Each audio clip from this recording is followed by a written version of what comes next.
Today we're going to be talking about some interesting phrases for describing sad and depressing things. That should be great fun, and I hope you have some questions related to that. And then, as usual, I'll be doing a Q&A thingy. I usually do that, so we'll definitely have some time for some good questions. Right at the start, guys, if you wouldn't mind, hit the like button. Subscribe so that you can see future videos and live streams. And also, check out the courses. They're on sale as usual. That is in the link in the descriptions. So anyway, I see we have a few people here already. That's good news. Give me a second. I need to update the thumbnail. So hold your horses just a second. I have to do this. It's very important. It's extremely important. Then we'll start. All right. And I hope you do have some good questions. I hope you've been holding your questions. I hope you've been writing down your questions. My recommendation is, as you're studying or as you're working to improve your English, write down stuff. Hey, I have a question. Oh yeah, that guy Luke. He does a live stream sometimes, a couple times a week, or sometimes only once a week. I'm going to ask this next time. That's a good idea. That's a good way to do it. I recommend it. Okay. All right, the thumbnail has been updated. Got the sad unicorn up there. That's what we need. And so, let's see if I also have my topic ready to go. Yeah. All set. Okay. So, who's here? Hold on. Nawa's here. Kushbu DIY is here. Karina's here. Hello, Karina. Karina's here on Facebook. That happens too. Welcome from Facebook. I have nothing wrong with Facebook. I mean, I don't like Facebook, but well, I don't know what I think about Facebook. I don't really watch videos on Facebook. I only go on there when I want to communicate with, well, maybe I never go on there. Yeah, I sometimes need to. I sometimes need to communicate with family members once in a while. Most of the time, if I want to talk to somebody, I will send them a message directly. So it's not really the place where I typically hang out. But I have nothing. I can't even say it. I can't even say it out loud. I do have something against it. Franco's here. Franco Santoro. That's good. Welcome, Franco. Rebecca, hello. Welcome. Good to have you. Your videos. Nihat always has good questions. Thank God Nihat is here, because Nihat's questions are always fantastic. I think. Maybe? Thinking of you, right? I think I'm thinking of you. Renzo, hello. Karina says, I'd rather watch you on Facebook. It's fine. That's why it's on Facebook. So you can even watch on Twitch if you want to. I don't know why you would. Now, why am I insulting every platform? You know what? Do whatever makes you happy. That's what I think. Do what makes you happy. Watch on Facebook. Watch on Twitch. Watch on YouTube. Watch on Periscope if you're insane. And that's fine. I'm cool with it all. I'm good. Mohammed, how are you doing? Yes, Nihat, I do hope you have some interesting ones for today. I'm not saying you have to stick around the theme, but it might be interesting. It might be interesting to kind of glom around the theme of depression and sadness. I'm going to be talking about death today a little bit. We're going to be going over some phrases. It's not necessary. We're not going to be focusing on the sad part of death, right? But we're going to talk about some phrases that we can use. If someone says somebody died, what do you say?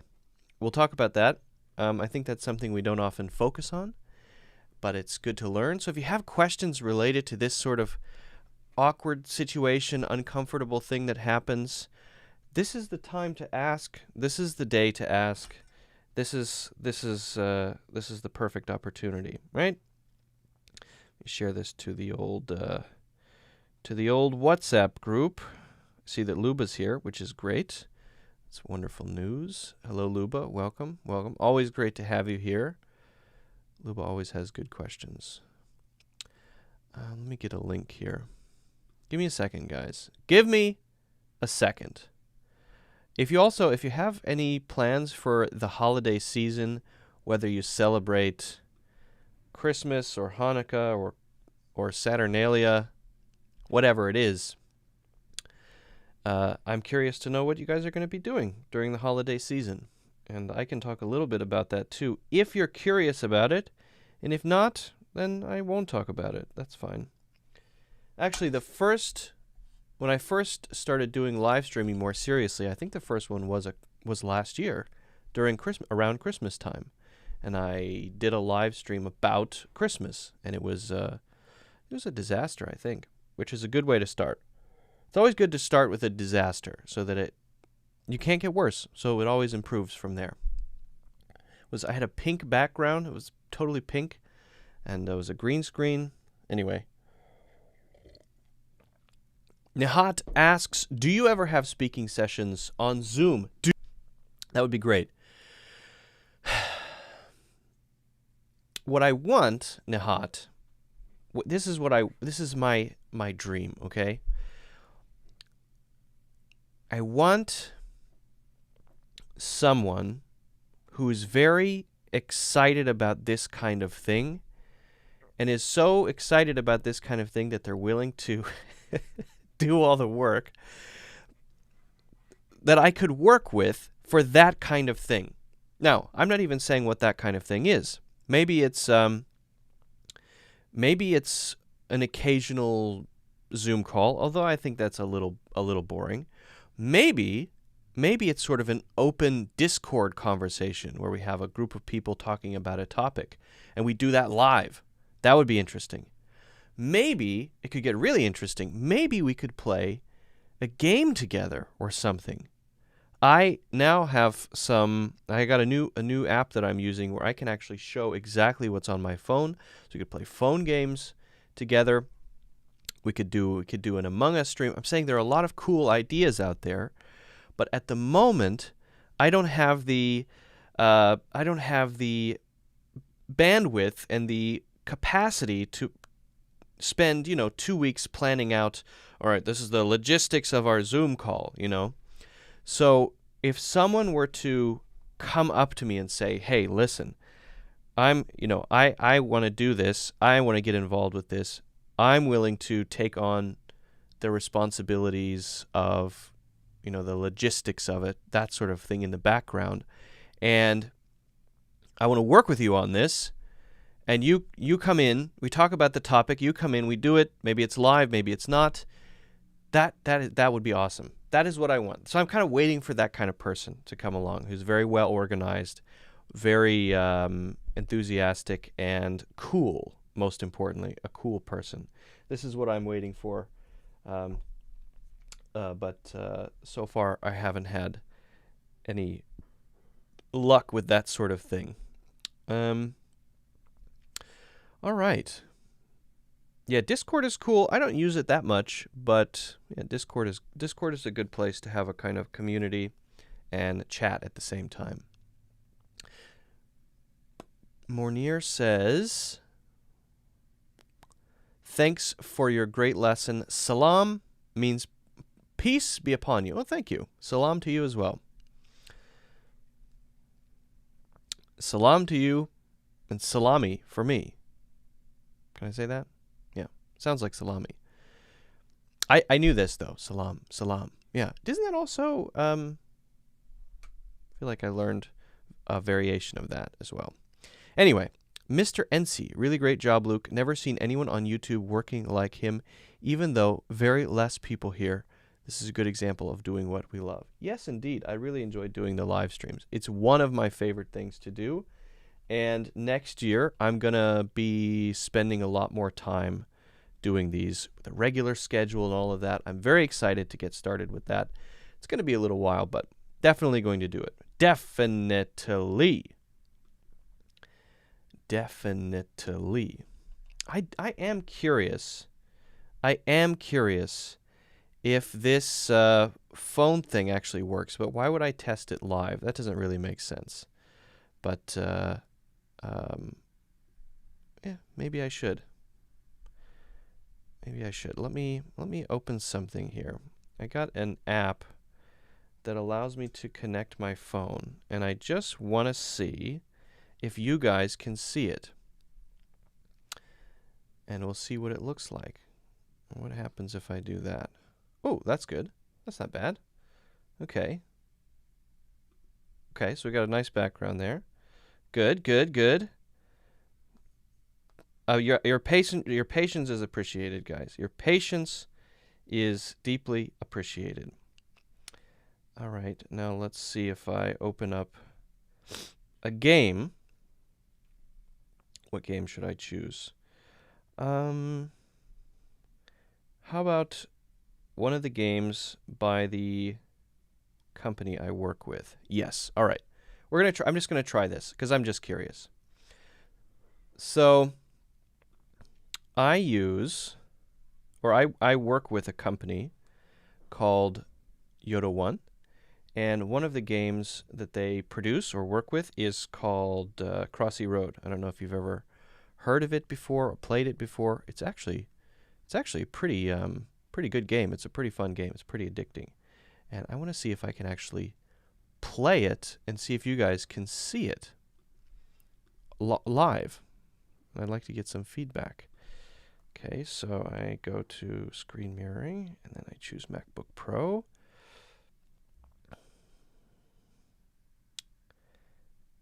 All right. I think, yes, and then put in the code.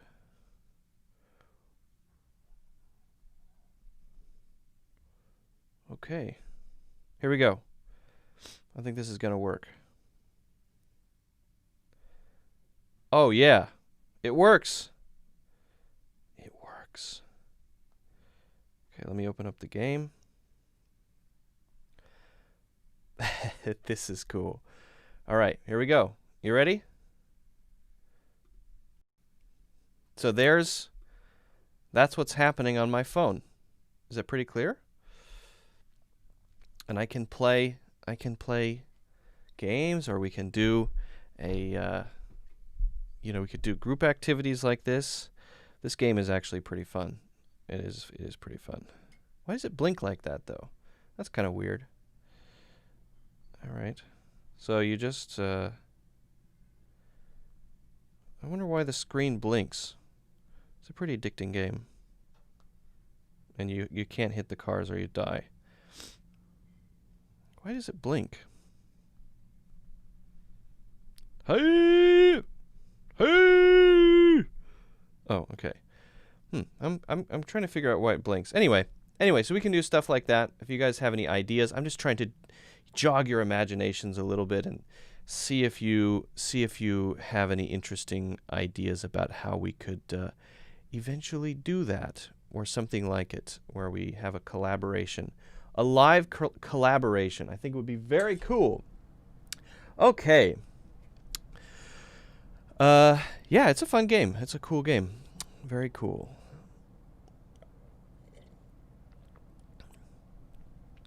All right, well, why don't we just get started with my topic for today, and then if you guys have questions about culture, about idioms, about things related to the topic I talk about, that's awesome and that's fine. So get your questions ready, have them in your mind, and we'll get to those after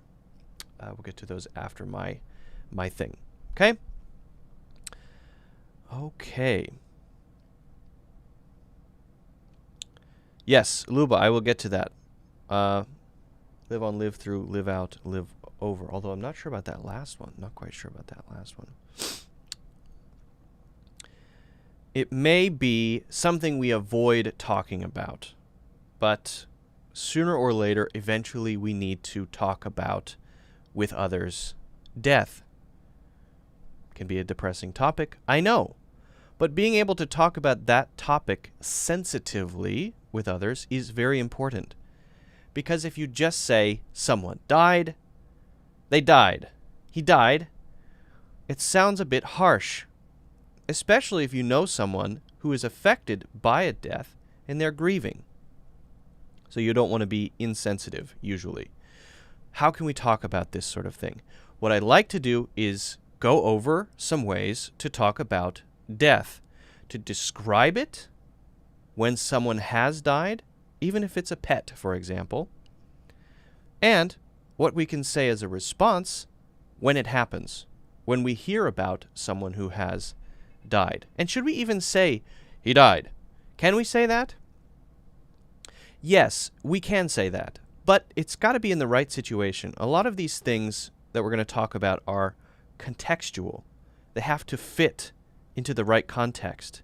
So you might say something like, this person died in 1994. Can't think of anyone who died in 1994, but whatever. John B. Monesworthy died in 1994. All we're doing there is describing an event in time, a thing that happened. And so there it's totally fine to use this person died. He died. When did he die? He died in 1994. He died whenever. When did Mozart die? Oh, Mozart died. Actually, I have no idea what year Mozart died. But you would say died. You wouldn't have to say any of these other phrases. But when someone you know has a relation or friend who has died, it doesn't make sense to use that kind of direct phrasing. It can be a little bit uncomfortable, whether they're saying it or you're talking about it with them. So instead, we often use passed away. We wouldn't say Mozart passed away in whatever year. We would say Mozart died. But if it's a friend, if it's someone close, then we would say he passed away. She passed away. Oh, when did he pass away? When did he die? Because there's a personal connection. So if you want a little rule to follow, just use the personal connection rule, okay?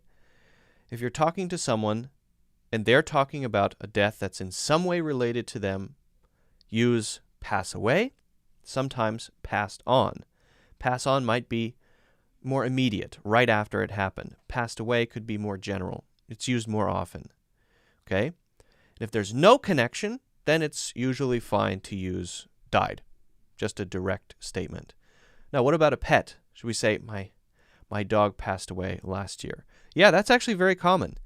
If we say my dog died last year, it sounds very harsh and a little direct, like a punch in the face. And so we tend to avoid that. If we really want to be gentle with this, we might say he's no longer with us. That is very gentle. It is very indirect. It sounds extremely polite, and you would say that about someone you know who has passed away. Now, if it's a specific thing and it's known that this person had an illness, right, then we might say he lost his battle. Now, this is usually related to cancer or something like that, these long-term illnesses that may go on for years and years. So that's pretty common.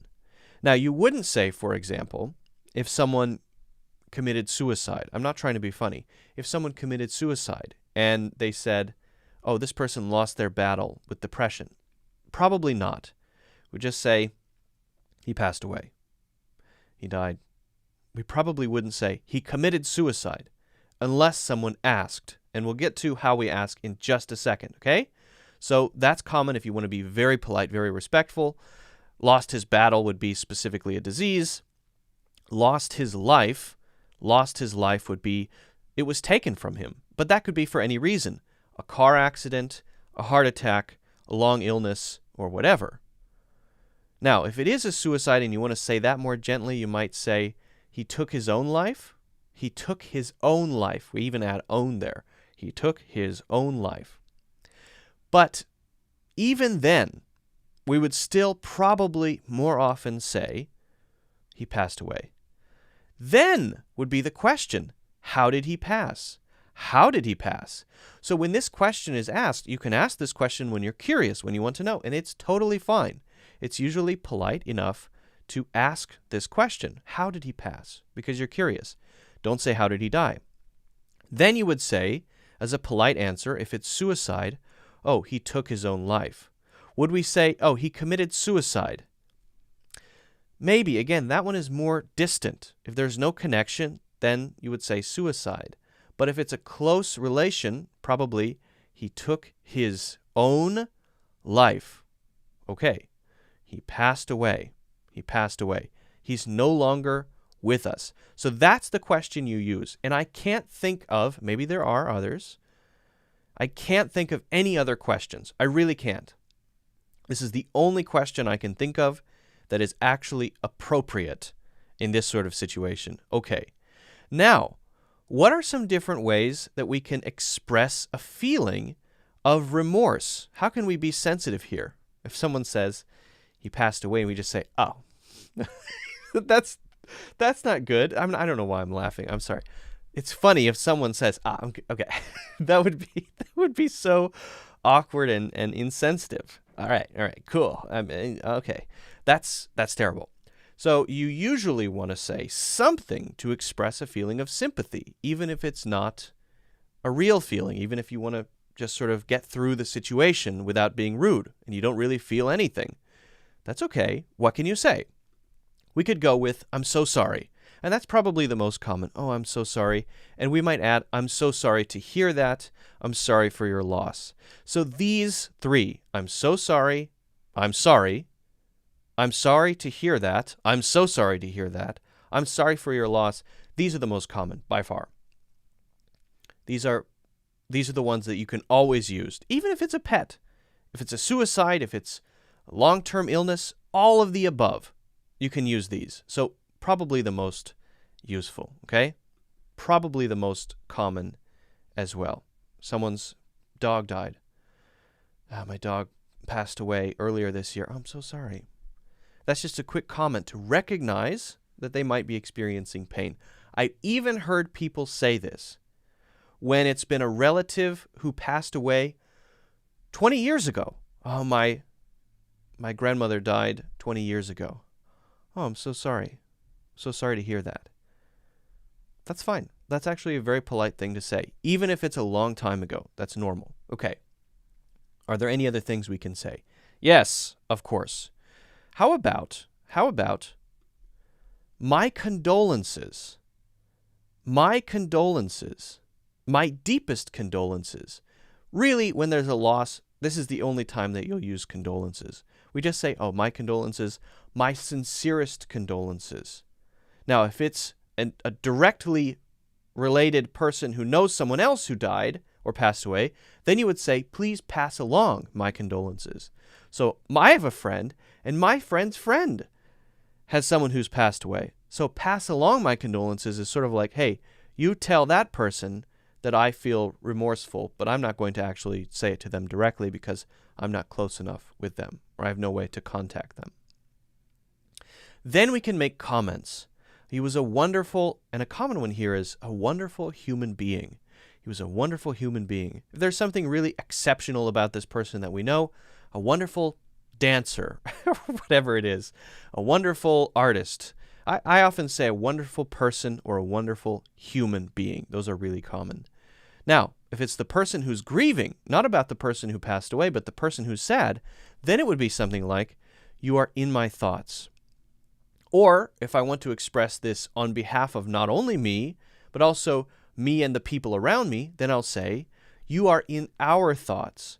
So I'm extending the sympathy to this person, not only for myself, but also for those around me. They're kind of getting credit for the sympathy in a way.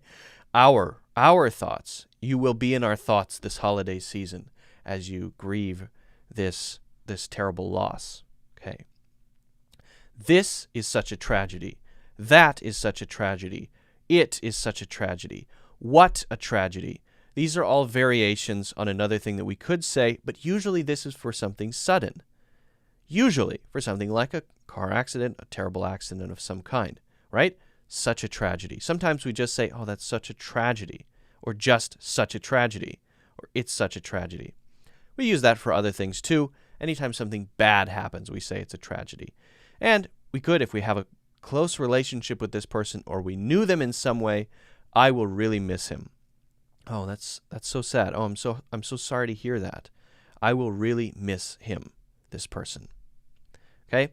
Now there are a couple others, but really those are the most common especially those "I'm so sorry to hear that." Those are very common, extremely common. So when you need to talk about this sensitive topic, hopefully now you are equipped, you have the tools you need, the phrases you need to do it naturally without causing an awkward scene. If you have any questions about this, please let me know in the comments. Also, if you haven't already, make sure to hit the like button. I would appreciate that. Subscribe, of course, so that you can see future videos. And check out my full courses in the links in the description. Okay. Any questions about this?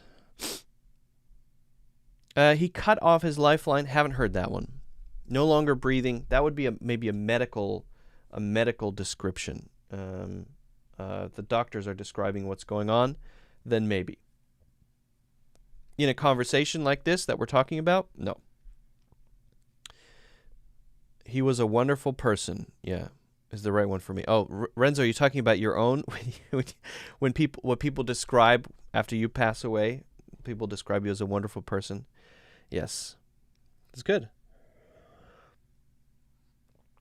I have a question. I always struggle with saying years after 2004. Oh, that's a great question. I love this Raqueta's question there. I'm going to answer that one. And I see that there are some other questions I missed, so I'm going to scroll up to those.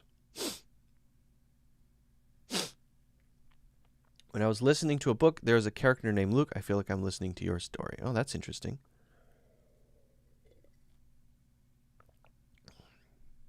I don't know anyone named Luke who's not at least reasonably cool. Alberto says, my cat died a month ago, passed away a month ago, and I'm sorry to hear that. That's very sad.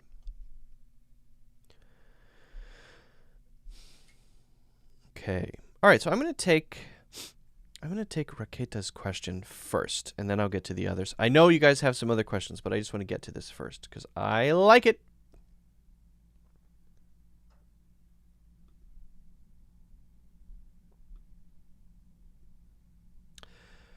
So, Raqueta says, I have a question. I always struggle with saying years after 2000.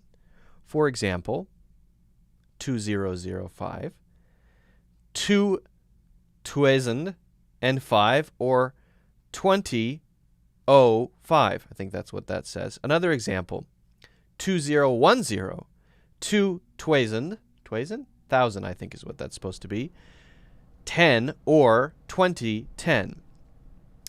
The simple answer to the question is both. Both are correct.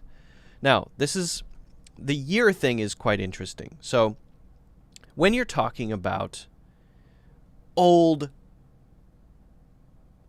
years, old years, when you're talking about things that happened a long time ago, if it's a 0, right, and then the name of, or then the number, like 1902. Okay, let's just say 1902. It's different from how we would describe probably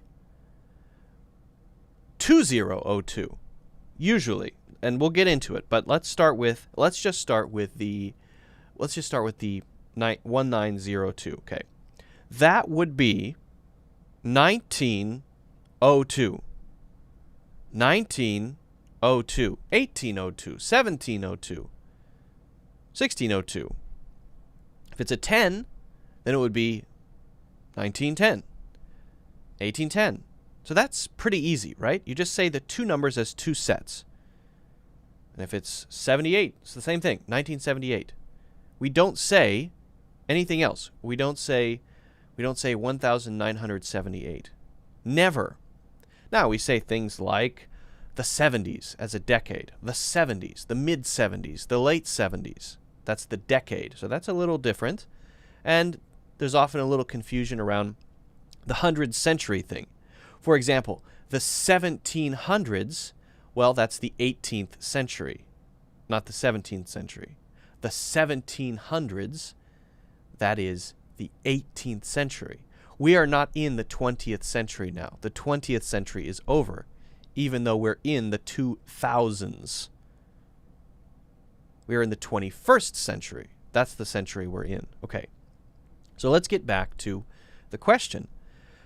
When we describe this, why do I often hear 1,000? Because none of the other years that we talk about are like that, right? 1978, 1902, no 1,000 there. So yes, we can still carry that forward. But that usually only happens once you hit 10. So we say 2010. So we say 2011, 2012, 2019, 2019, 2020, 2020. Okay, so this is following the same pattern as we have done for the 19th century, 18th century, 20th century, whatever. But you don't often hear people say 2003, 2009, 2002. You don't often hear people say that. So it's a kind of special thing because of its recency, because it was recent, because it happened not long ago, that we refer to it in the thousands. And that's the most common thing. I've heard it called other things like aughts, but that's not very common, so we don't even need to talk about that.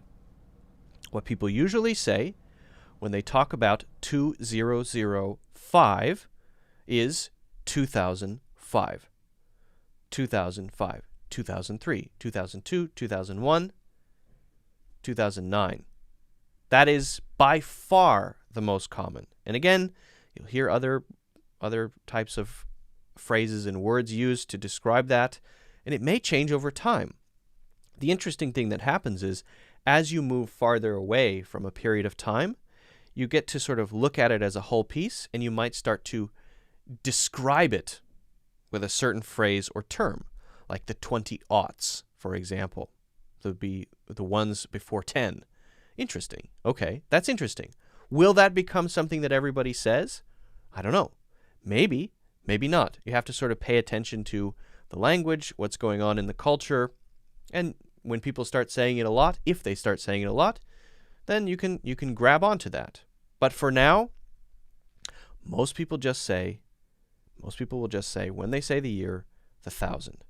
Okay? So just as a quick recap, when you're talking about things in the past, previous centuries, you just use the two things together, the two numbers together as pairs. 1954. Pretty simple. You can do that now. Now that we've hit 2010, you can say 2010, 2011, 2030, 2060. Same thing.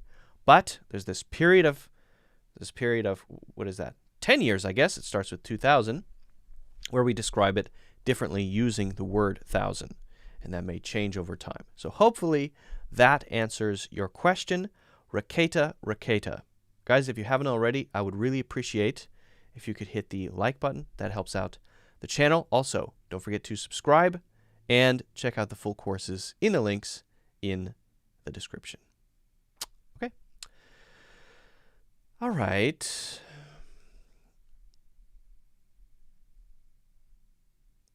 Yep, 1,000 exactly. Thanks, Cosmos. 1900, Google Translator said. That is correct. That is totally correct. All right, I'm going to go back. I'm going to scroll up a little bit. Sukdeep is here. Yeah, I have heard people start saying the 20-aughts, but that hasn't really caught on as far as I can tell. That's aughts, AUGHTS. And again, will that become a phrase or not? Who knows? Who knows? That would be the period for the first decade of the 20th century. That whole decade, what are we going to call it?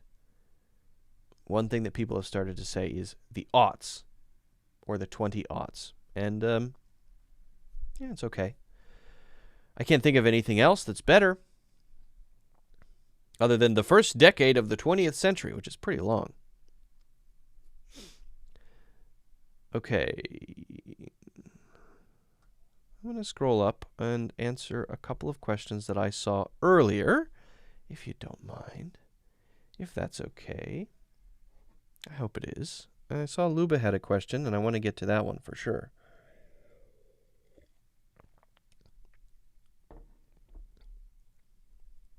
Luba says, please, could you explain the meaning of phrasal verbs live on, live through, live out, and live over?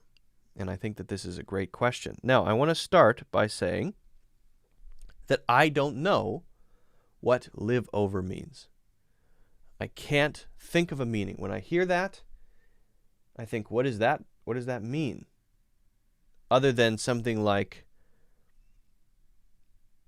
I live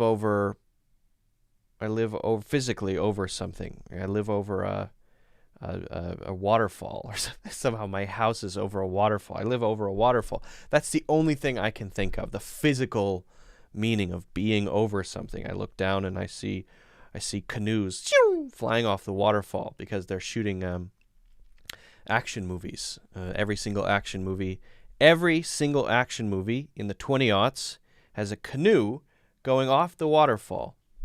Every single one. You can go back and check. They all have it. And my house is right above that, and so I get to see the little canoes going pew, pew, the little boats going off. And they always survive, which is amazing, because I put a lot of rocks down there. Somehow they make it. Anyway, the question is, live on, live through, live out. So let's talk about these.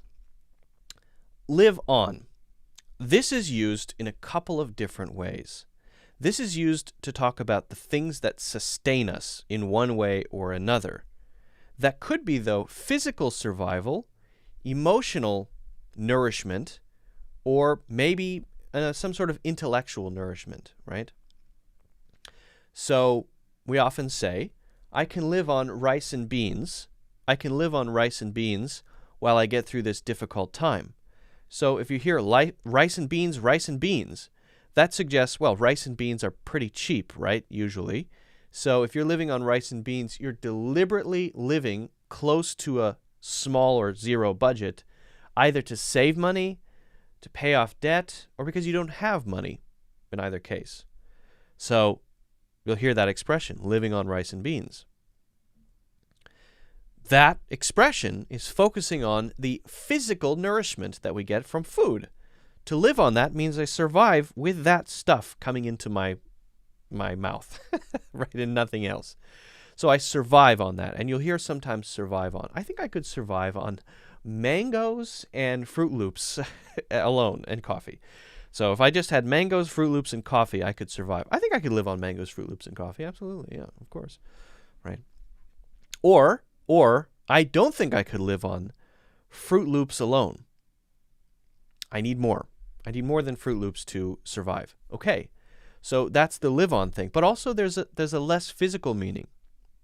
And that might be something like, I could live on the nourishment of something intellectual. We need something spiritual. People talk about their religion as something they live on, right? I can't just live on the idea that I'm all alone in the world and nothing means anything. I need meaning in my life. That gives me something I can live on intellectually, spiritually, emotionally. So it can mean that other sort of thing too, okay? And I think there's an expression. Man cannot live on bread alone. Is that what it is? Something like that. I could be wrong, but that sounds about right. Who said that? I don't know. But I feel like that's rattling around in my head, and somebody said it, but I can't remember who it was. Anyway, that would mean that we need more than just that as people, as humans. To be sane, to survive, we need some sort of spiritual, intellectual nourishment. Okay. How about live through? Well, to live through something, what does through mean? To live through something would be to pass through it, right? Well, that suggests survival. So that suggests some sort of trauma, some sort of difficulty, some sort of terrible thing that happened. Yeah, exactly. I've lived through a lot. That's not just saying I've lived through many events, like getting the newspaper outside, or petting my dog, or buying bananas at the supermarket. When someone says I've lived through a lot, they're not talking about buying bananas at the supermarket, or petting their dog, or getting the newspaper. They're talking about a divorce, the death of a loved one, a war, famine, some sort of thing, a loss of a job, economic disaster, these terrible things that happen that give us stress and pain, suffering. And it's not that those things always would cause us to die, but it's just that they are difficult. So if I say I lived through a divorce, that doesn't mean that, a divorce might kill you. It's sort of like, that's a difficult thing that I've passed through in my life. So often when we say live through, we're not just talking about survival from something that could cause us to die, although you could say that too. So in the same way that we say live on in a physical sense, I live on Cheerios alone. I know what I say, Fruit Loops. I live on Fruit Loops alone. Well, we have the non-physical or the less physical meaning as well. And that's the same with live through. You lived through a car accident. You survived the car accident. Great. You live through a divorce. You live through some sort of personal tragedy. That's more like difficulty in general, struggle in general. Okay? So, and we say that, by the way, to encourage people. You'll live through it. You'll live through it, this difficult time. What about then live out? Now, I've seen this used in a couple of different ways. One way it's used is to talk about a kind of imagination land that you're inside of, to live out a fantasy of some kind, or a dream that you always had, something you always wanted to do as a child that you never did. So in my later years, I really was able to live out some of my childhood dreams. That means you're able to take those dreams and you're able to put them into practice in your life, to live them out. That means to carry them out, to do them. Skydiving, riding camels on the moon, whatever it is, okay? So I hope to someday live out my dream of living on the moon. And that's not a joke. I actually want to live on the moon. I plan to live on the moon. And I hope someday that I can live that dream out. So I want to do that dream. I want to enact that dream. I want to make that dream happen in real life. I want to live it out. We also use live out in a kind of dreary way. Often at the end of someone's life, we say live out their days. So it's as though someone has reached an end point of some kind, but not the end of their life, and then they find a final resting place, and then that's where they spend the rest of their lives until they die. Oh, she lived out the rest of her days in a very wonderful nursing home. She was visited by her relatives once a year, right? To live out your days, or to live out the remainder of your life or the rest of your life, would be where you are, is the way it's where you are when you die from some previous point. Basically, that's what it means. I'd like to live out my days on the moon, quite frankly. That's where I'd like to live out the rest of my days. Maybe starting around age 160 until the age of 260. I'd like to live out the rest of my days on the moon. So, I hope that makes sense. Live over, again, I'm not quite sure about, but at least these three phrasal verbs I hope are clear. It's a very good question from Luba. Thanks for the question. Guys, if you haven't already, make sure you hit the like button. That would be deeply and sincerely appreciated. Also, don't forget to subscribe, which is also important if you want to see future videos and live streams, and also very important, check out my full courses. Those courses are on sale in the links in the description. Okay. Sorry, I've got a bit of a stuffy nose today. I blame it on whatever makes sense. I haven't thought of a good thing yet. Sorry about the sniffles. I'm sorry.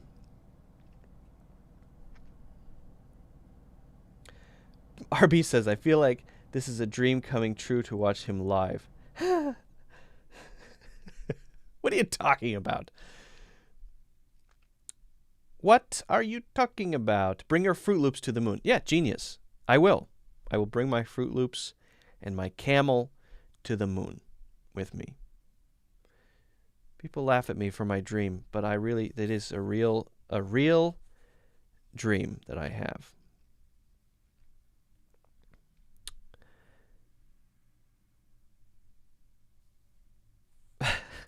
Oh my God, he's reading my comment. I'm talking about you. RB, relax. Relax. It's fine. It's gonna be okay. How to express the thought that someone got stuck in their past and live it over and over in their imagination again and again. I think we probably use, oh, you're stuck in the past. We often use relive, though, to relive it over and over, to relive it, or gets, stuck in the past as a general pattern, right? Someone who, my parents, they always listen to the same music. Maybe, actually they don't, but if they did, always listen to the same music. They still have 80s hair, Actually, my parents have adapted pretty well to modern stuff. But if they were the type who still had 80s hair and still listened to only old music, I would say, you guys are living in the past. You guys are living in the past. Come on.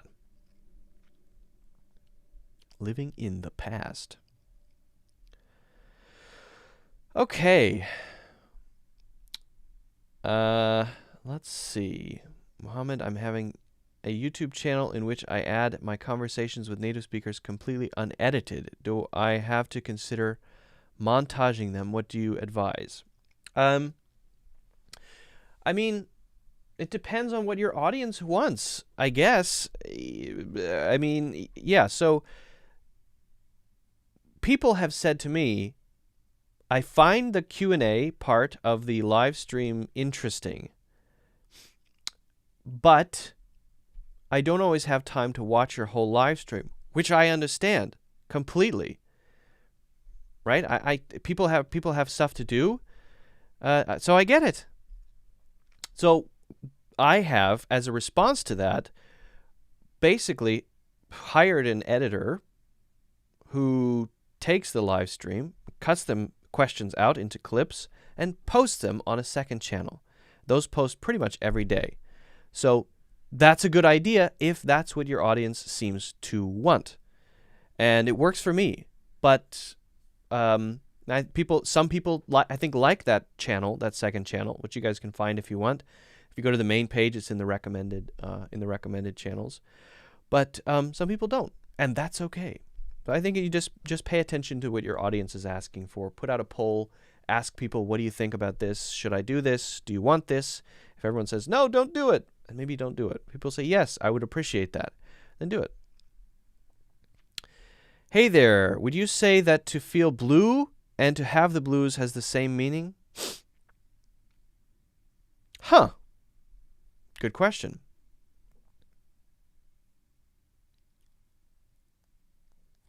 To feel blue and to have the blues. I guess so, but technically, to feel blue and to have the blues would be the same, although there are differences in connotation and frequency. I've rarely heard, first of all, I rarely hear people say I feel blue. That's the first thing. And I've definitely very rarely heard people say I have the blues. I've got the blues. Again, I've heard people say it once in a while, but it's pretty infrequent. But then there's, so the first thing is the frequency part. Then there's the connotation part, and that is something like, the connotation would be, the blues, people immediately think of the music, blues music. And so to have the blues brings up that image of the whole culture of blues music. And to be blue doesn't have that connotation. So the connotation is the feeling that you get from a word, and it's not the meaning in the dictionary. What are the cultural connections to it? How is it understood? So when someone says the blues, first thought, music. When someone says feeling blue, first thought is the person who feels not very happy. So that might be a small difference.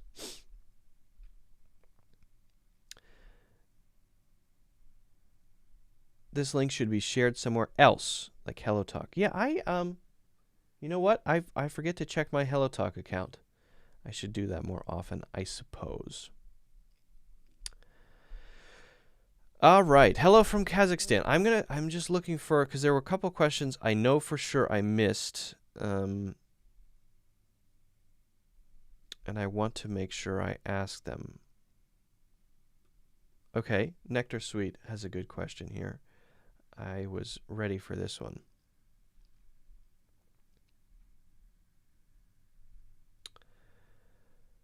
So Nectar Sweet says, when I listen to audiobooks and there are some words I don't know, but I can understand the story, can I skip it without searching it? And that's a great question because it raises an issue that I think many people have when it comes to deciding how to learn and thinking of different modes of learning, right? And maybe it makes sense for me to give you an example from my own life and my own learning. I'm a learner, just like all of you, okay? I read books to learn. I want to learn new things. And I want to also enjoy what I listen to. I listen to a lot of audiobooks. Mostly audiobooks. I do read, you say I have some books back here. I read some physical books, but mostly physical books are just a good place to put my coffee cup. And I prefer audiobooks. But then the question is, do I always need to be totally focused on learning every single thing? Or should I just relax? I understood what that is about, so do I need to really look up that word specifically? And I think the way to think about it is modes. Okay, so are you familiar with modes on a camera? And you click them over. Film mode, photo mode, landscape mode. Right? If you've seen a camera, you'll see that it has these switches, and you switch it over to different modes. Okay. So think about it like that when it comes to anything that you do as part of a lifestyle. The reason I say that is if you're always in on mode, totally focused 100% mode, you may find that you less often decide to do that thing. But if you have a range of modes, then you may find you more often decide to do that activity because you have different modes to choose from. And that's absolutely true with myself and reading or listening to audiobooks. For some things, like literature, for some things, like podcasts, for some things, like a nonfiction book about business or maybe a nonfiction book about history, if I hear an unfamiliar word, occasionally, I may not look it up and just let it go by because I'm enjoying it. I understand everything generally. I know what's going on. I'm enjoying the process of just listening and comprehending. Of course, that's very important. Listening and comprehending. This is nice for me. This is my listening mode, generally. But there are other times when I'm listening to something that's very dense, when I need to be completely focused. Now, I have different ways to focus. Sometimes when I'm focused on something that's very complicated, I will take notes. Sometimes I take notes by typing. Sometimes I take notes by actually speaking into my watch, which then changes my voice to text and saves that somewhere. Sometimes I do that. So I have different ways to take notes. Sometimes I'm just thinking and building out things called memory palaces. When I'm doing that, it takes really a lot of concentration. So I'm sitting, I'm listening, and if there's a word I don't know, pusillanimous. What is pusillanimous? Pusillanimous, what does that mean? I look up the word pusillanimous because I need to understand it not 90%. I need to understand it 100% in order to understand the whole thing.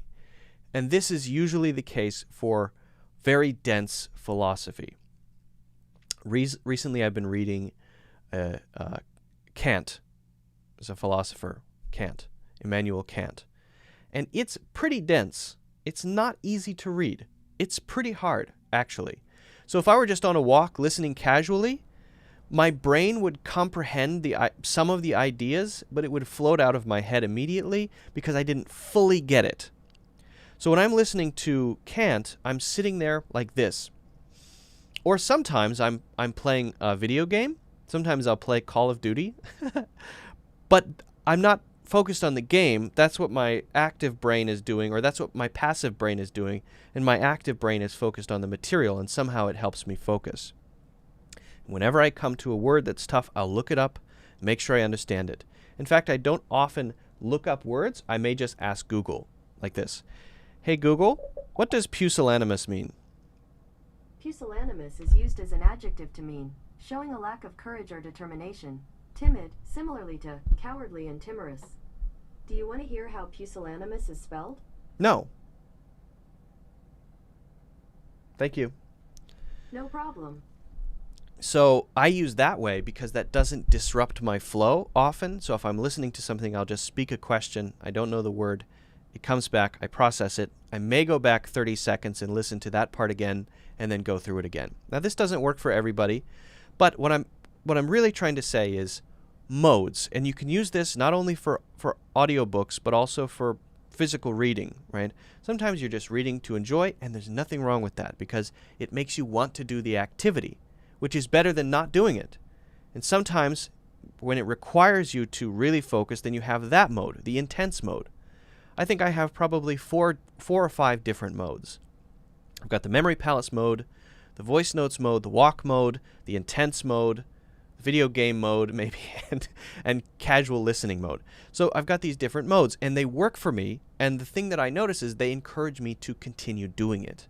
If I only had the intense study constantly, always look up every single word, every single tiny thing mode, only that, then I would probably only read once a week, and that would not be bad, instead of every single day.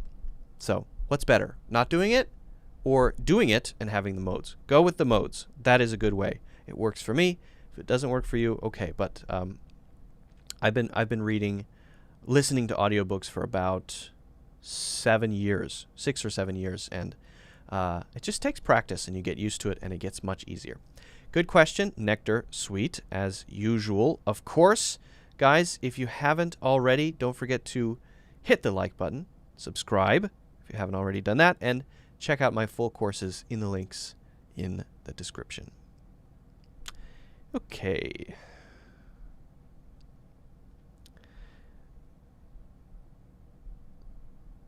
Yeah, I'm always learning words too. I'm always learning new words as well. I'm just like anyone else. I consider myself also an English learner, very much so. Okay. You have to become an astronaut to go to the moon. I disagree with this. Maybe right now that's true, but I think in 30 years you won't have to be an astronaut to go to the moon. You'll be able to go to the moon as a normal person, just like you would say, where should we go on our vacation this year? Thailand? Cancun? The moon? Okay, yeah, let's go to the moon. Let's go to the moon for a week and come back. I really think it's going to be like that in maybe 30 years. And if it's not, I will be deeply disappointed. That's sad if it's not like that. That's very sad. Hello from... I'm afraid I'm not sure about the pronunciation there, Kwame. My apologies. Me and my Google Assistant, our conversations always end up with insults. That's funny. How to differentiate between formal and informal words. That's really tough to answer, to give a simple answer on that. You have to be aware of each situation. You have to know where it's used. You can't just say, oh, this word is formal. No. How do people use it? It's all about context. All about context.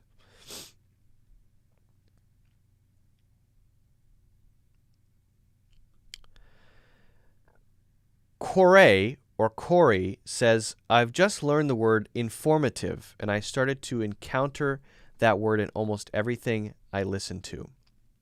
So there are a couple of different explanations for this. I think the most likely is, and I experience exactly the same thing. You were hearing that word a lot before. It was just as frequent before, except you didn't know it, you hadn't really learned it, and so you weren't grabbing onto it. We think that we're aware of everything, but we're really not. Right? The ability to notice our environment, I think it's something called the umwelt, is our sensory experiences. They're more limited than we think, and we don't notice a lot of things that are there.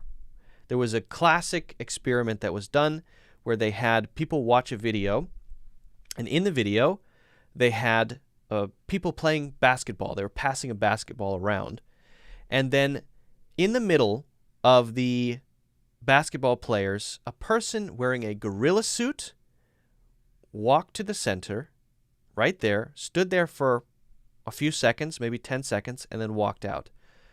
But the people were asked to pay attention to the ball. So they were watching who's passing the ball. Most of the people who saw that video, they said, watch this video and pay attention to the ball, who's got the ball. Then after they watched the video, the people doing the experiment said, so did you see the gorilla? And most of them said, what gorilla? What are you talking about?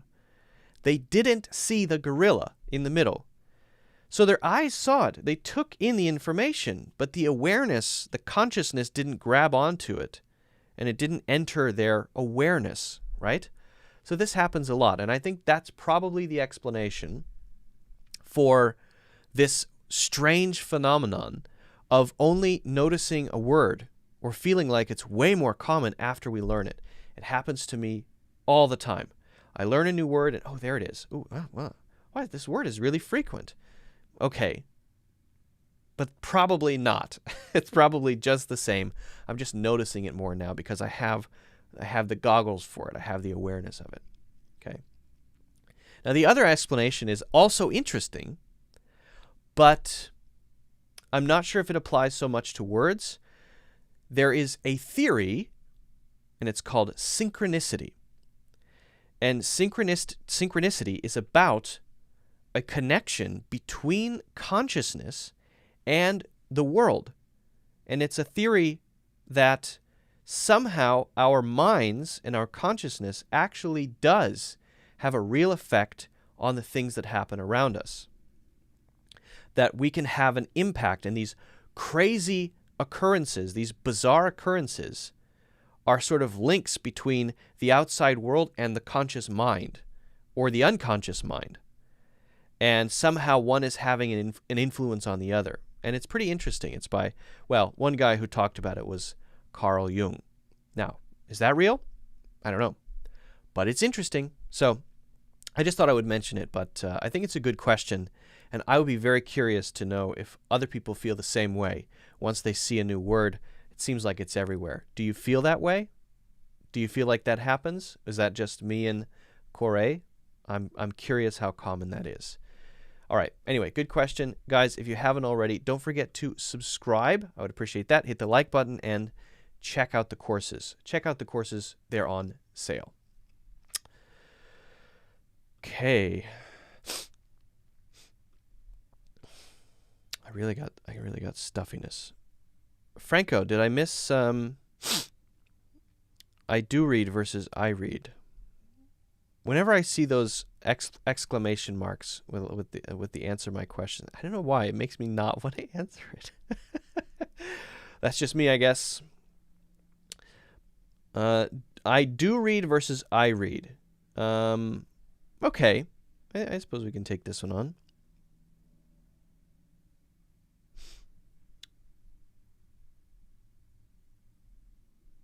Thanks, RB. I really appreciate that. Much appreciated. Hey, Luke, could you please explain Brown study? Not sure what that is.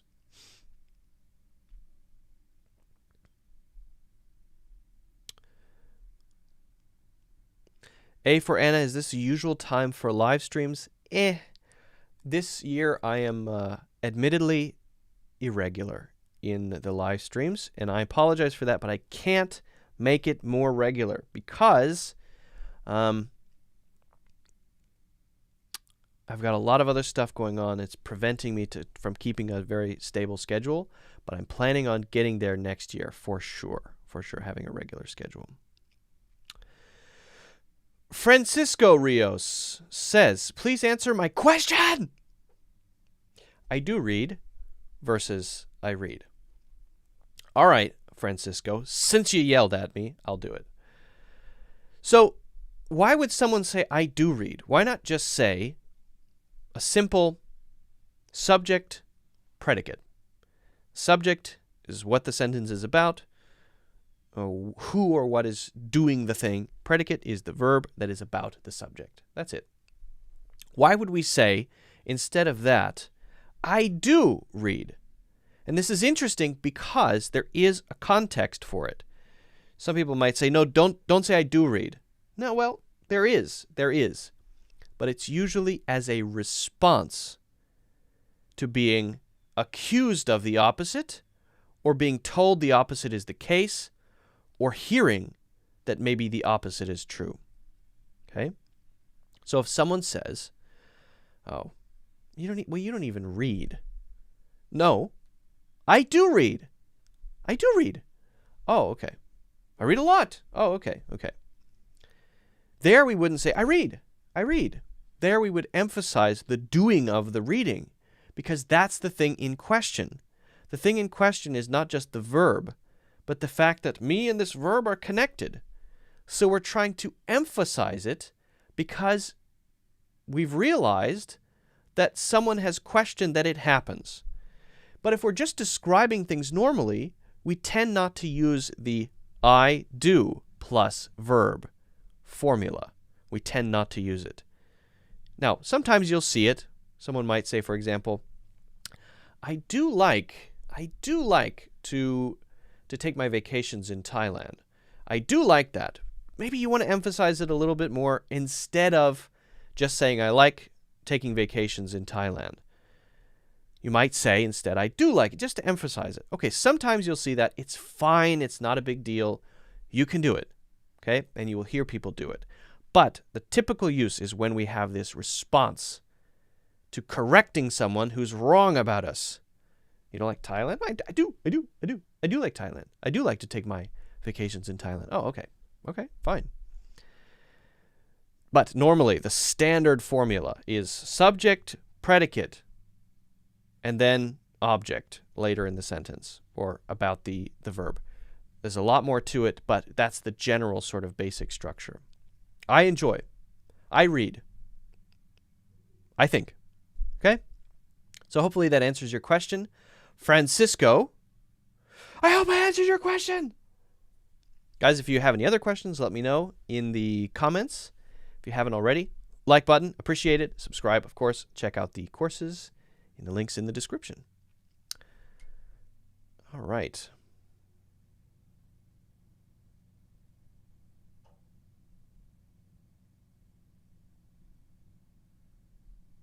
All right.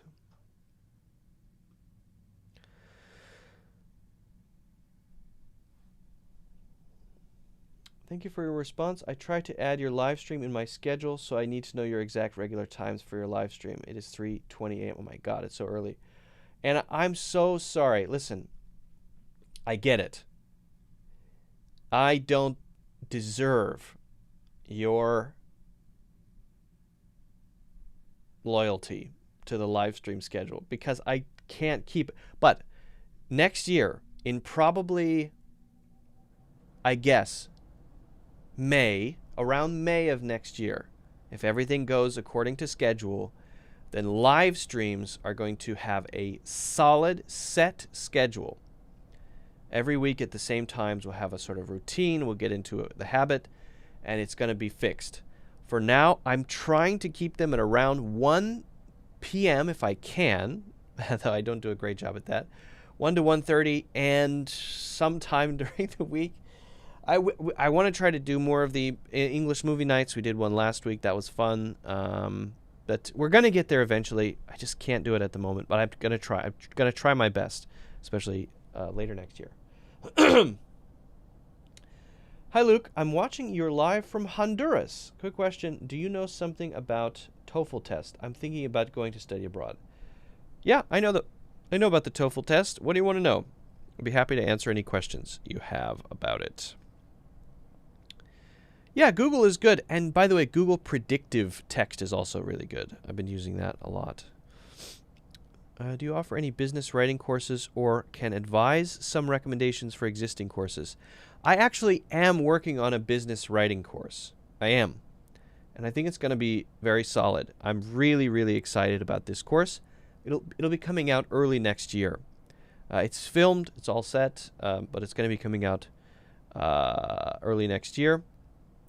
In the meantime, there's a guy I did a live stream with, the last live stream, Francis. He's got some courses. If you look at the last live stream in the links in the description, Francis has a really good writing course that you can check out, and it seems to be pretty popular. He's a really good teacher. He's 10 times better than me, and yeah, you can check out his courses. He's cool. I'm so sorry about the coughing, guys. It's the allergies. I've got some allergies going on. Do you have any courses on Skillshare? Yes. Yes. All of the courses are on Skillshare. All of them are.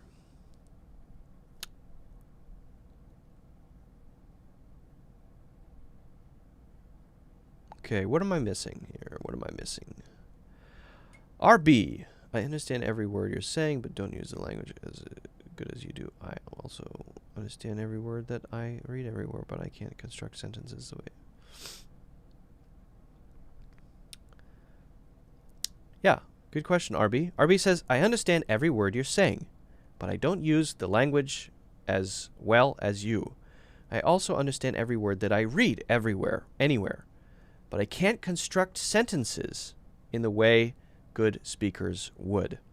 That's pretty well structured question there, I think, from RB.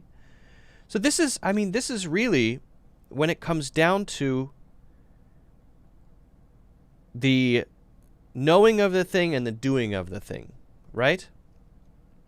Have you ever watched a talent show like Britain's Got Talent or The Voice or any of those shows? So how many times have you seen a judge give a critical comment to someone who's singing or dancing? Probably pretty often. That's one of the main features of the show. So let's say it's a dancer, and the dancer does pretty well, but not very well, compared to other dancers. Then the judge says, ooh, that wasn't very good. That was terrible. That was awful, right? And then the dancer is probably thinking, yeah, I'd like to see you do it. Well, they probably can't do it, right? But being able to do it is not a requirement if you want to be a good judge, because you can be a professional appreciator of things. In other words, you can be a great movie reviewer without being great at making movies. Those two things are separate. Just because the person who's good at movies is good at, let's say, reviewing movies, is good at reviewing movies, doesn't mean they can make a great movie. It might seem illogical and strange, but that's true. That's true. People who are good critics and judges and appreciators of things can be very, very good at that. At the same time, they have no ability to do it, or their ability to do it is not great. And the reason that people think they should be the same is because people think those two things are the same kind of thing, but they're not. But they're not, right? Oh, this cheese. Is this a 5 years aged Parmesan from this specific region in wherever? Amazing. Can you make it? No, but I can appreciate. I have a very refined sense for it. So these are two separate things. So let's just separate those in your mind. Okay, so you understand everything you read, and you understand every word I say. Awesome. Why would that make you better at doing it? Why would it? I can't see any reason why that should automatically make you good at it, right? Now, it may be true that in order to be good at it, you need to have the other part too. You need to understand what's pretty good in order to actually do it. But to actually do it and speak naturally, or have natural conversations, or be able to express yourself fluently, that takes a whole other set of skills That is a whole other set of knowledge. That's a thing by itself. Okay? That is the judge standing up from the desk, walking up to the stage and doing the dance, using totally unrelated skills to their judging skills. That is the movie critic making a movie that's amazing, using skills totally unrelated to their movie critic skills. That is the person tasting the Parmesan cheese, making a Parmesan that is amazing in a way that's not really related or not connected to their cheese expertise or appreciation. Well, maybe there is overlap, but it's not completely the same, okay? So, what do? You have to start working at that. How do you work at that? How often do you actually practice speaking? How often do you actually practice writing? A lot of the time, the answer I get when I ask that question is, oh, not very often. I mean, maybe once in a while I have the chance to talk to someone, but maybe once a month. Of course, okay. That's why. So all you have to do is do it more. Every day, give yourself something to talk about. Practice writing exercises. Start a blog. Start a YouTube channel. Record yourself speaking in front of a camera. Record yourself on your phone and listen back to it. Do everything you can all the time, as much as possible, and you're going to get better at it. And if you do it, after 6 months, you'll be way better than when you started, for sure.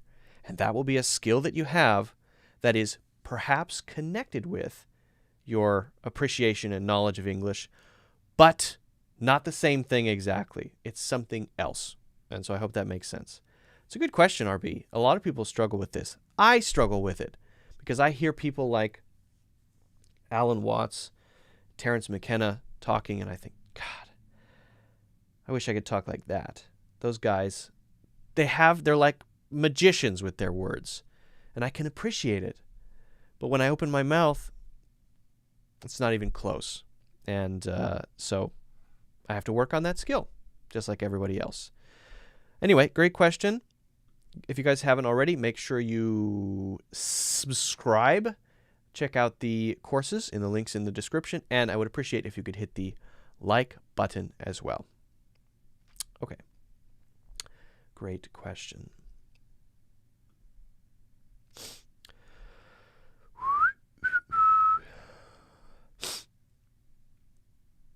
I can say that the English courses of Luke are worth it. Totally. Oh, thank you. Thank you, Alberto. I appreciate that. That's amazing to hear. I always love hearing that. So if you guys are curious about this, in the link in the description, you'll see 2 links. I would recommend the first one. It's a good experience. Check that out. They're on sale, I think. So yeah, they are on sale now. So check it out.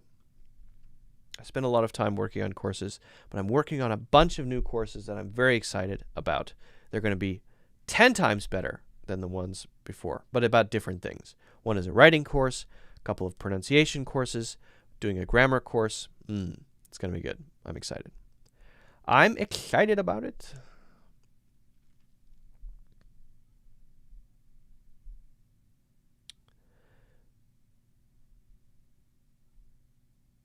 Who feels like a baby? Do I feel like a baby? Is that about me?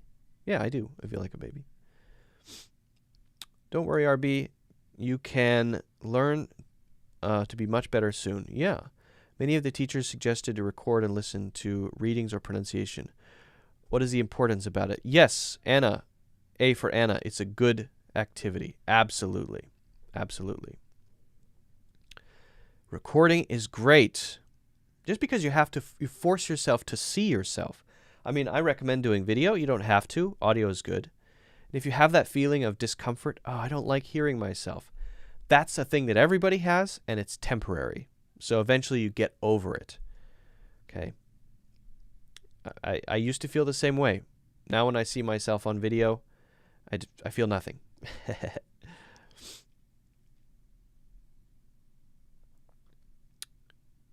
Okay, the Google thing. Let's do some Google stuff. Give me a crazy difficult word. Give me a word. Give me a challenging word. Let me think of a word. What's a very difficult word? Ooh, we could do that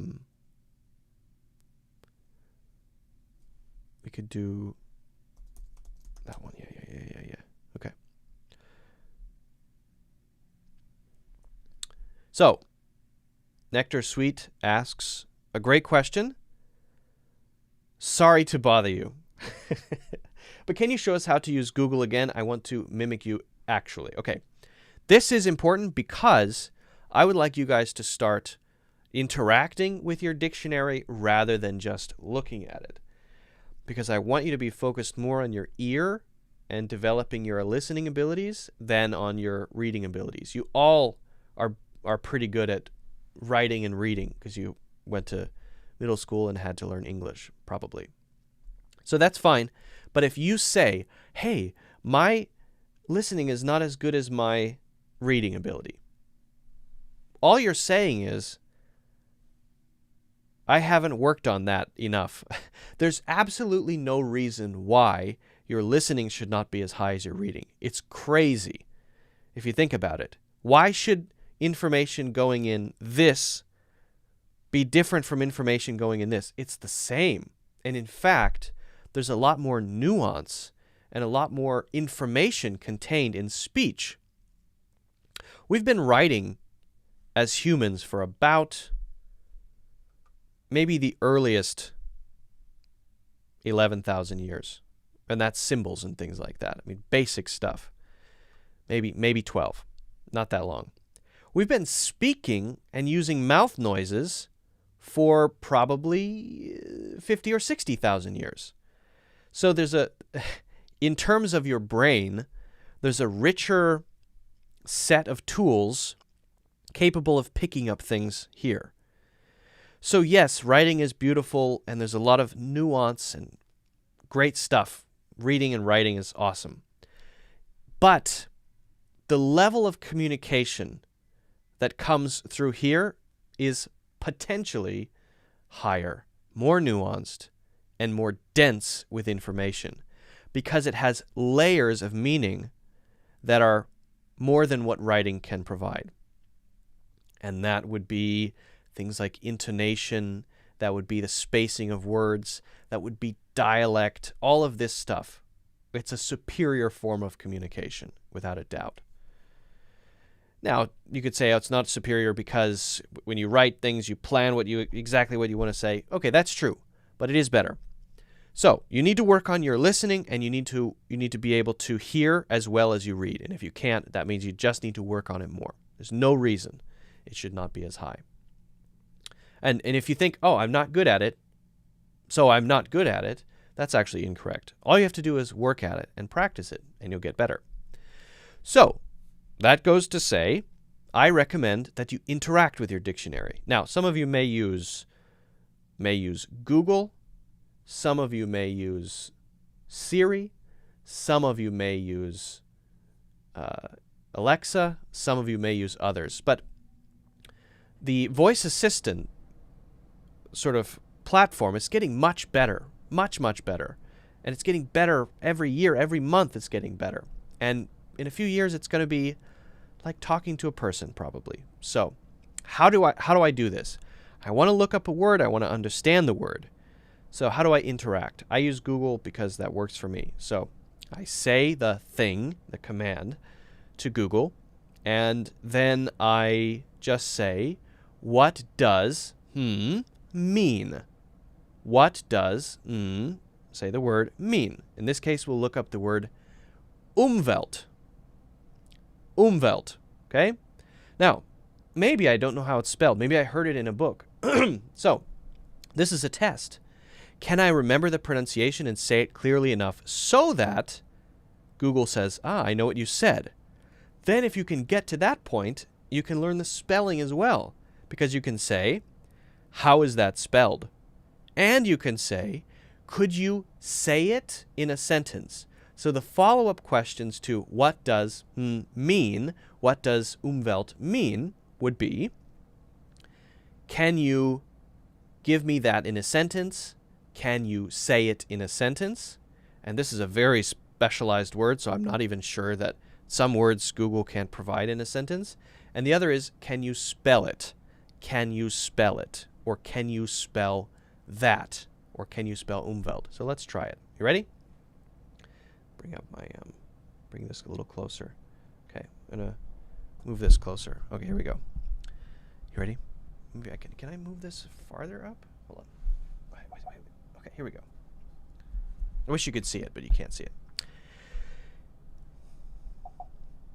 Hey Google, what does umwelt mean? Unveil is used as a verb to mean remove a veil or covering from, in particular uncover, a new monument or work of art as part of a public ceremony. Do you want to hear unveil used in a sentence? No, that's not what I said. What does... Sure. Unveil is used as a verb to mean remove a veil or covering Listen, from, Google, in stop. particular uncover. Hey Google, stop. You're embarrassing me in front of my friends. Hey Google, what does umwelt mean? Vault has 4 different meanings. Starting with the most common one, vault can be used as a noun to mean a roof in the form of an arch or a series of arches, typical of churches and other large, formal buildings. Is that the meaning you were thinking of? No! Alright, vault can also be used Hey as Google, a noun to mean what does umwelt mean? vault can also be used as a noun to mean a large room or chamber used Hey for Google, storage. stop. Am I saying it wrong? Is this this is crazy. This never happens. Google always understands what I say immediately. And when I do it on camera, Google doesn't understand. This is crazy. Okay, I'm going to try one more time. But I'm going to make sure I have the pronunciation absolutely perfect. I mean, I'm right? I'm right. This has got to be right. Hold on. I'm listening to the pronunciation here. Yeah. It's exactly what I said. All right. We'll try one more time. And if not, we're going to do a backup word, okay? If you guys want to give me a backup word, we'll do a backup word. Here we go.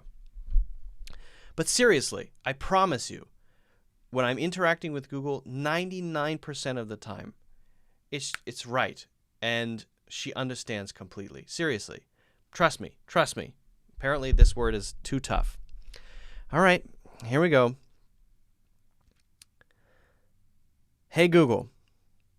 What does umwelt mean? Vault has 4 different Stop. meanings. Hey, Google, stop. Starting My God. All right, let's try another one. Let's just do the other one. Hey, Google. What does pusillanimous mean? Pusillanimous is used as an adjective to mean showing a lack of courage or determination, timid, similarly to cowardly and timorous. Do you want to hear how pusillanimous is spelled? Yes. Pusillanimous is spelled Pusillanimous.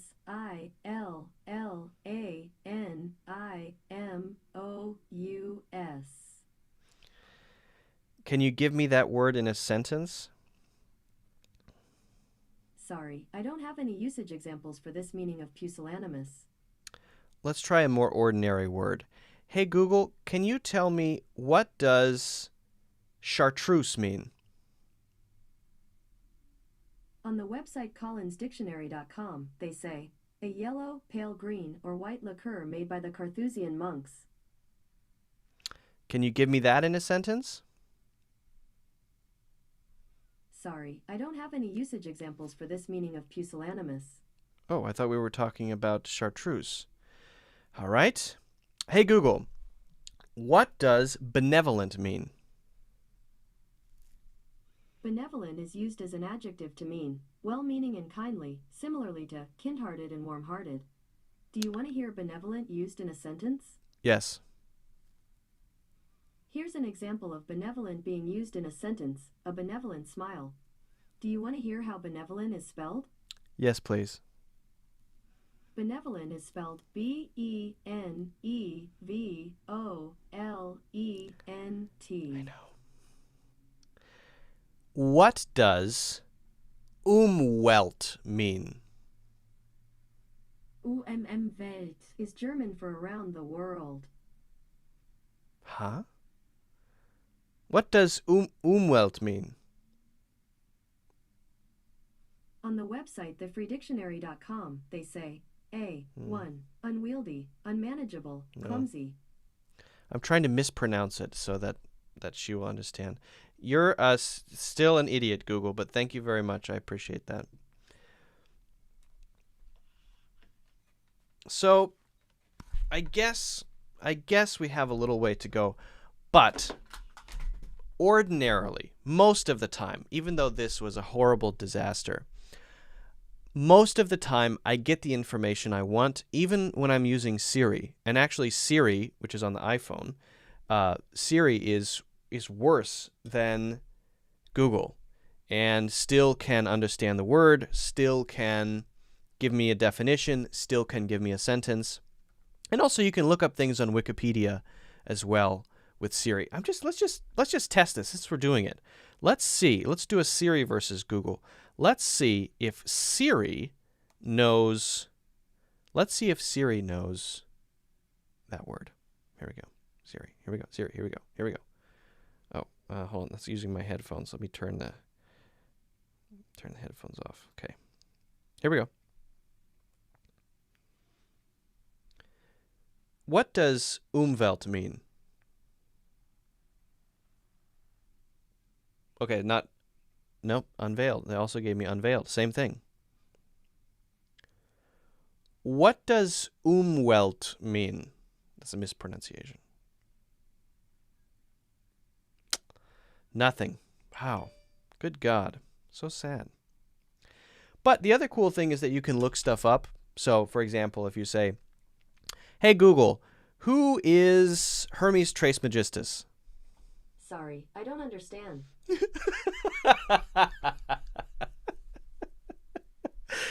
You're deliberately trying to make me look stupid today. Seriously. I mean, when it's just you and me, you answer all my questions perfectly. And today you're literally trying to undermine me. All right, I'll give you a kindergarten example. Hey, Google, who is Alexander the Great? According to Wikipedia, Alexander III of Macedon, commonly known as Alexander the Great, was a king of the ancient Greek kingdom of Macedon and a member of the Argead dynasty.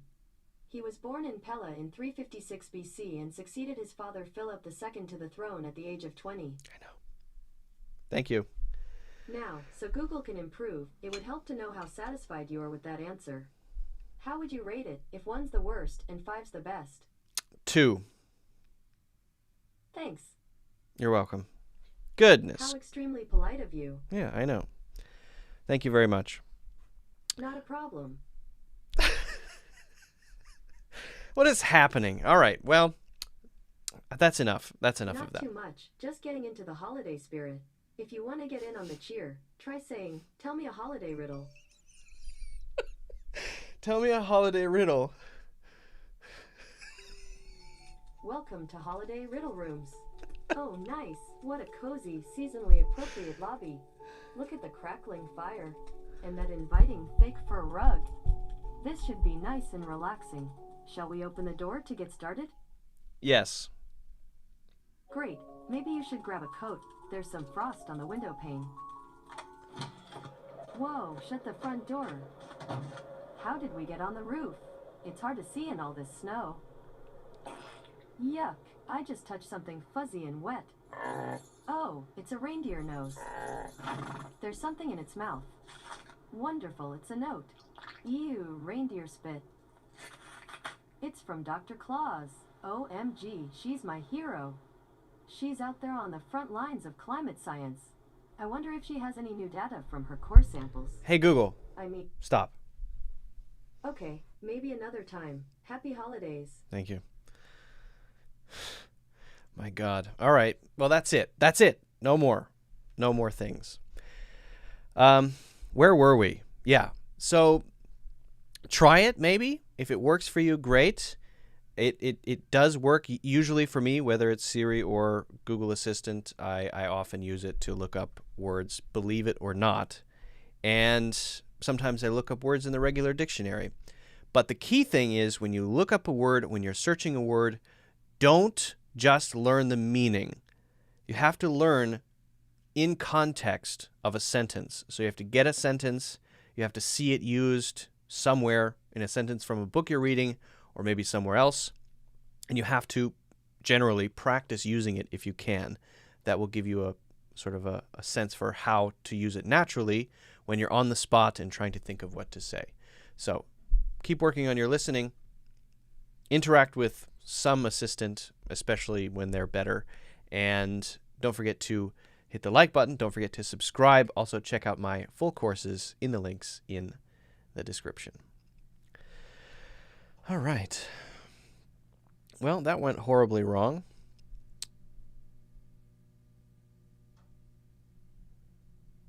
But it happens.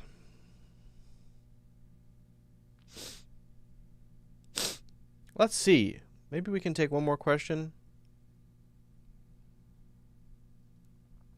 Yes, indeed. Big trouble. All right.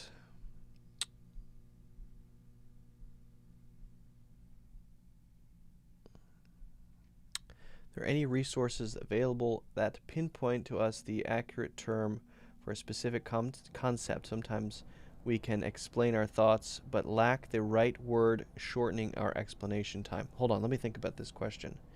Resource that is available to pinpoint to us the accurate term for a specific concept. The accurate term for a specific concept. Shouldn't that be a dictionary? I'm just trying to think of what else that would be. A resource that is available to pinpoint the accurate term for a specific concept, to explain thoughts but lack the right words. I mean, that would be probably a dictionary. I can't think of any other better tool. Dictionaries. Great.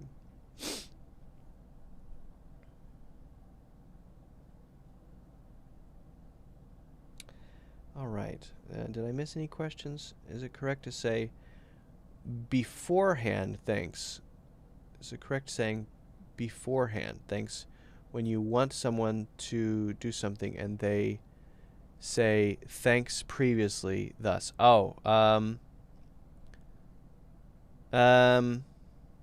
In advance is more common. Thank you in advance is much more common.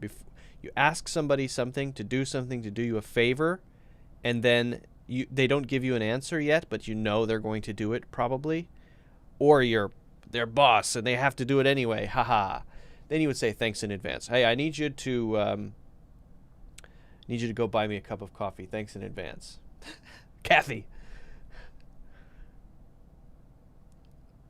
Okay, I can answer one more question.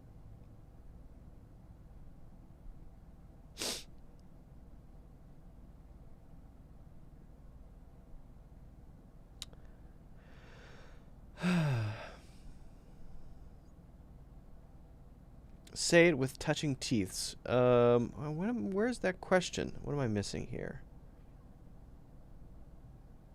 Do we as learners have the capacity to assess ourselves? Yeah, I think so. Oh, I'm going to answer Muhammad's question because I like it.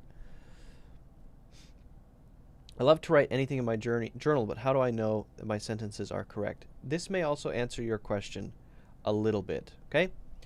So Muhammad asks, do we, as learners, have the capacity to assess ourselves when we videotape or record ourselves? And let's extend this to writing as well. So, there is a process. You want to practice by yourself. You say, okay, I don't have the opportunity to practice with a friend or practice with a native speaker whenever I want, maybe. So I want to do it by myself. Is that a waste of time? No, it's not a waste of time. Okay, but if I'm speaking, if I'm practicing by myself, I'm not able to catch everything. I'm not able to identify all my issues. Okay, but which version of you is not able to catch all your issues? So think about who it is that's actually doing the correcting and doing the checking. Because we have different modes. When I'm speaking, I'm trying to think of several things. I'm trying to think of what I'm saying. I'm trying to think of how to structure my answer to your question. I'm trying to think of the words that will allow me to do that. I'm trying to maybe think of not using certain words that might confuse you. So I'm thinking of different things at the same time, right? And for that reason, I'm not maybe as perfect as I might be if I were sitting down writing out every word, right? So that means there are kind of two versions of me. There's the version of me that may watch this after and say, "What? Why did he say that? What an idiot," right? There's that version of me, and then there's this version of me that's speaking now. That version of me is more able to make corrections than this version of me. So, what does that mean? When you record yourself speaking about something, either audio or video. By the way, I think video is better because you want to get used to that. If you can do that, you record yourself speaking, you're going to be thinking about all those things at the same time. Then, when you watch it back, the cool thing is that you're taking the you part and removing it. Now it's not you. Now it's some person on a video. And if you think of it that way, you're going to be focused on what the issues are, what things could be improved, rather than, oh, that's me. You're going to be more aware of these things, because when they come out of our mouths as they're happening, it's very hard to be aware of them, right? If I have something on my face, I don't notice it because I'm doing so many other things. I'm distracted. It's often very hard to pay attention to ourselves. So you look at the video, you watch it back, and you're going to notice things 100%. Did I really just use the present tense? Did I really just mispronounce TH? Did I really just maybe mess up the present continuous tense? Did I really forget that word that I obviously know? Oh my God. So go through it and take notes on the things that could be better. Now, that's not just correction. That's also general types of improvement. Sorry, that's my door. That's also general types of improvement. Like, you could have used maybe longer sentences in this part. When I say you, I mean me, but I'm saying you because I'm looking at it there on my phone, the recording. You could have perhaps used this word. It's a word I learned recently, this word, that you definitely know but forgot in the moment. You could have maybe structured your sentences a little differently, started with a different point, and then used examples to support that. So all feedback is up for grabs. Anything that might improve it, not only corrections. So don't only focus on that's wrong, that's wrong, that's wrong. Focus on pronunciation, focus on overall flow and fluency, focus on things that might have made it cleaner, more accurate, right? All those things. If I'm watching back what I'm saying right now, I might be thinking, can you just make your point already and stop explaining? Just say what you want to say. Okay, I'll say what I want to say, future Luke watching this. What I want to say is use the objective way to correct yourself. And to make something objective, you separate it from yourself. You separate it from yourself by watching it as a video or listening to it as a recording.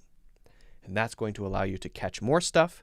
And during that process, you may be able to find new things that you didn't know before to make recommendations. Then, when you try that again or you try it the next time, you internalize those things. So now they're part of you. And you try to remain aware of those things as you're speaking. Slowly, this sort of back and forth process allows you to go like this, up, up. Now, it's true. You won't notice everything. You won't be able to give yourself the quality of feedback that maybe a native English-speaking teacher would. Certainly. But that doesn't mean that there will be no progress. There's a lot of progress because you're going to gain confidence, comfort, speaking, putting your ideas together, using words that you absolutely know, but always forget, right? Correcting small things like grammar, pronunciation, that sort of stuff. You will make progress there. Now, if you want to really take this to the next level, what you should do is have a buddy. If you have a buddy, then you can say, every Thursday we do this. This is our task. It's due on Thursday, and feedback is due on Friday. So then you send it to your buddy, and they send you theirs. You correct theirs, and you make feedback on theirs, and they give you feedback. And then you can get it back and try it again, maybe do more feedback, a second round. So having a buddy is also a great way to improve. You don't have to have always a native English speaker checking everything you do. You can improve without it. Now, it's useful to have that, of course, but you can improve without it. And writing is the same. So if you write something and you read it several times, instead of saying, this is it, it's done, play with it. Continue trying to adjust it and changing it, right? Put it into a basic grammar software that can give you spelling corrections and punctuation corrections to make sure at least that stuff is right. And then read it to yourself several times. Does it flow? Does it sound natural? You'll catch things. You will notice things. And it might not be everything, but a little bit is better than nothing, and certainly better than not doing it at all. So I hope that answers your question, Mohammed. Guys, if you haven't already, don't forget to hit the like button and, of course, subscribe, and check out my full courses in the links in the description. Okay.